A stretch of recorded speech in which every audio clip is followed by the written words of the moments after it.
साथियों, दी Buddhist times YouTube channel में आपका स्वागत है। आज अयोध्या विवादित मामले के अहम विषय पर आज एक बहुत बड़ी तस्वीर आपके सामने खींचना चाहता हूं।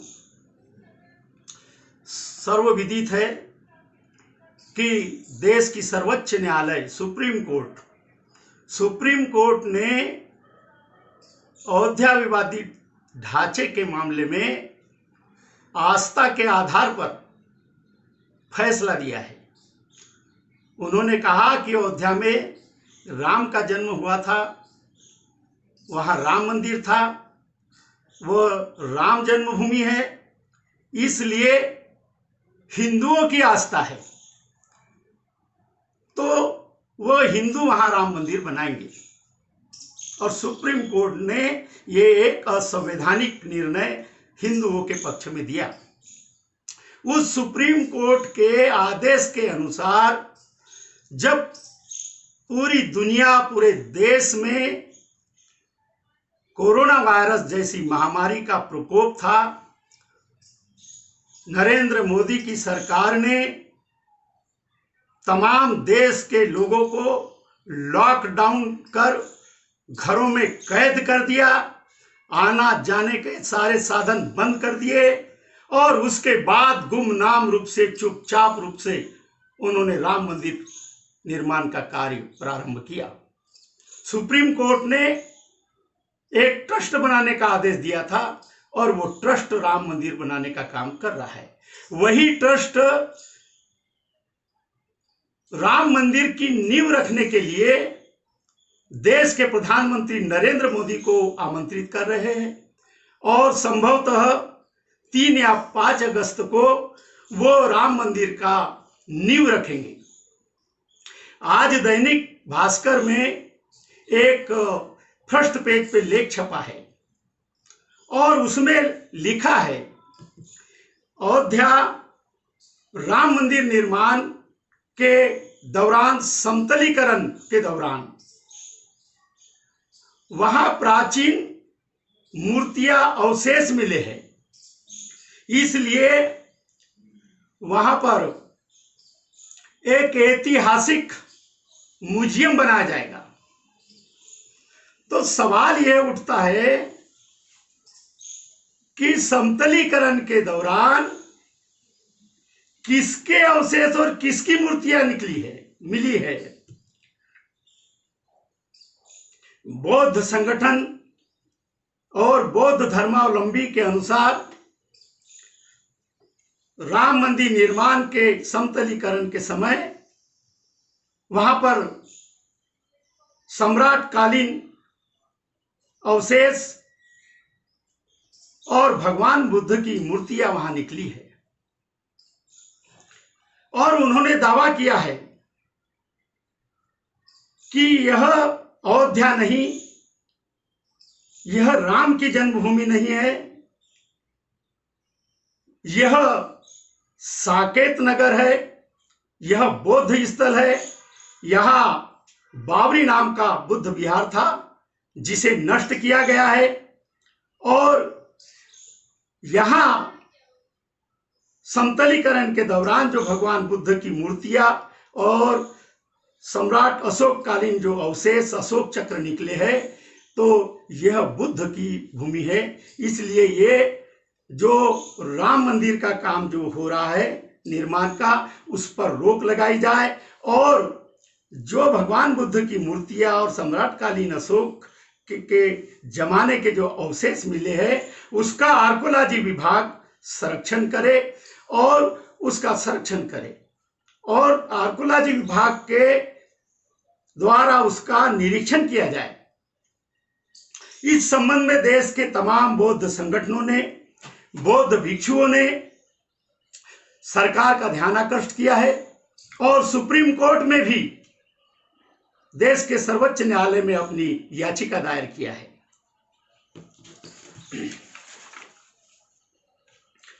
अब सवाल यह खड़ा होता है कि समतलीकरण के दौरान राम मंदिर निर्माण के लिए जो कार्य चल रहा था या चल रहा है, वहां राम की मूर्तियां तो निकली नहीं, राम के अवशेष तो निकले नहीं, वहां तो भगवान बुद्ध की मूर्तियां निकली है, सम्राट अशोक कालीन अवशेष अशोक चक्र निकले हैं। तो अब वो ट्रस्ट या सरकार वहां भगवान बुद्ध की बुद्ध विहार बनाएगा, उनके स्मृतियों का म्यूजियम बनाएगा या राम मंदिर बनाएगा? तो यह एक बहुत बड़ा सवाल खड़ा होता है। तो बौद्ध भिक्षु, अखिल भारतीय बौद्ध धम्म आजाद सेना के क्रांतिकारी बौद्ध भिक्षु बुद्ध शरण केसरिया और उनके साथी बौद्ध भिक्षुक अयोध्या कलेक्टर परिसर में आमरण अनशन पर बैठ गए हैं। उनकी मांग है कि सीधे यूनेस्को के निगरानी में अयोध्या में चल रहे निर्माण कार्य का निरीक्षण किया जाए और जो अवशेष भगवान गौतम बुद्ध की मूर्तियां और सम्राट अशोककालीन अवशेष मिले हैं उसका निरीक्षण और उसका संरक्षण किया जाए। इसके लिए वो आज आमरण अनशन पर वहां बैठ गए हैं। साथियों, बात ये आती है कि जब उस समतलीकरण के दौरान भगवान बुद्ध के अवशेष, सम्राट अशोककालीन अवशेष और मूर्तियां मिली है, तो वहां राम मंदिर का निर्माण होने का प्रश्न कहां से खड़ा होता है?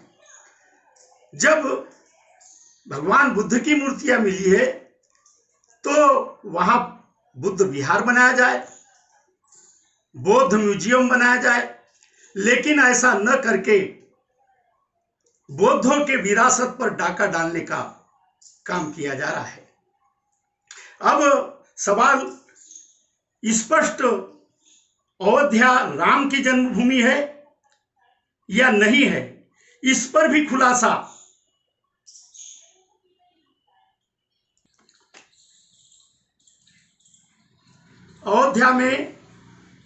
अयोध्या को नकली अयोध्या, भारत की अयोध्या को नकली अयोध्या करार दिया है नेपाल के प्रधानमंत्री केपी शर्मा ओली ने। काठमांडू में एक आयोजित बहुत बड़े कार्यक्रम में उन्होंने कहा कि अयोध्या जो है वो भगवान राम का जन्म स्थान जो है वो नेपाल है, राम नेपाली है। उन्होंने तो भारत के हिंदुओं को खुली चुनौती दे दी। असल में उन्होंने ये बताया कि अयोध्या नेपाल की वीरभूमि जिले के पश्चिम में स्थित थोरी शहर में है और सीता का विवाह भारत के राजकुमार राम से हुआ था, जबकि असलियत में अयोध्या वीरभूमि के पास स्थित एक गांव है। भारत ने नकली अयोध्या का निर्माण किया है। दशरथ पुत्र राम भारतीय नहीं थे, वे नेपाली थे। अयोध्या नेपाल में है। तो उनकी जो बात है वो यहाँ सत्य साबित होती है, क्योंकि जब समतलीकरण का कार्य जब चल रहा था तो वहां अगर वो अयोध्या राम की जन्मभूमि थी या है तो वहां राम के अवशेष निकलना था, राम की मूर्तियां निकलना था।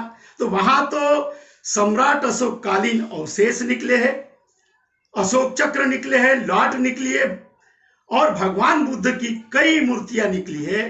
तो जो नेपाल के प्रधानमंत्री ने जो कहा है वो बिल्कुल सत्य बात साबित होती है। इसलिए मैं देश के प्रधानमंत्री से अपील करता हूं कि जब वो विदेशों में जाते हैं तो हमें युद्ध नहीं बुद्ध की बात करते हैं।